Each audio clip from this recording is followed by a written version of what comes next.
My husband and I were in Helsingborg, Sweden, en route to Stockholm on a glorious bike trip when a car got diverted onto the bike path that we were on, and I stopped suddenly, and it was on an incline. I went to the side right down on my left hip. The pain was excruciating. Immediately some other bikers came by. One of them was a nurse, started helping. An ambulance came rather quickly. I had, in fact, broken my hip. I had no idea what to do and was terrified. Stacy called me from Sweden. She had been involved in an unfortunate bicycle accident and had broken her hip. She was hoping to get my advice on what the best treatment option might be. And at the time he said, it's probably going to be safer for you to have your hip pinned.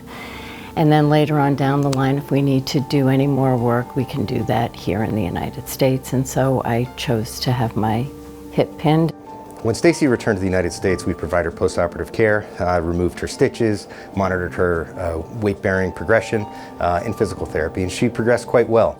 I was okay for a year, and then every time I turned over, I could feel the pins in my hip, literally almost like a knife scraping me from the inside.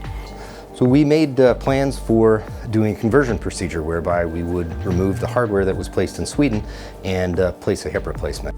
When I left Sweden, the surgeon there said, if you ever are going to need to have these pins taken out, you need to make sure your surgeon has the right tool. He will destroy you if he doesn't have the right tool.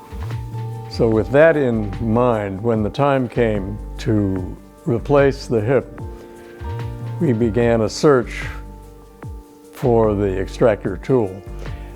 It was not available in the US. I have never seen such a team effort for one patient. When the tool arrived here, not at the hospital, I got it to Dr. Jenkins by hand, and then he in turn called the surgeon in northern Sweden who walked him through the process of using it. Once the pins had been removed, I was able to perform an anterior approach total hip replacement as I typically would, using titanium implants coated with a coating that bone grows into, and the remainder of the surgery went without complication. My whole situation was complicated by the fact that I had recently been diagnosed with Parkinson's disease, which made response to anesthesia, body trauma, so much more complicated. And Dr. Jenkins really took that into consideration. I just felt like I was in the best hands possible. They really, really know what they're doing. Stacy's recovery went quite well. Stacy is an exceptional individual, and she really pushed through those challenges to recover exceptionally quickly and has done very well, and right now is enjoying a very high level of function. It's really incredible, Stacy, what you can do. I love this hip.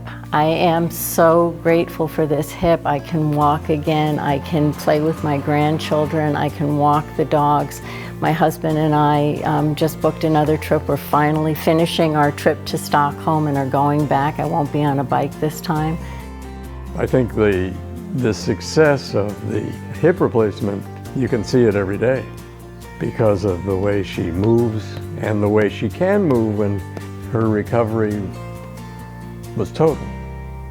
I feel like the Total Joint Center, Dr. Jenkins, that entire team really gave me my life back, and one that was worth living.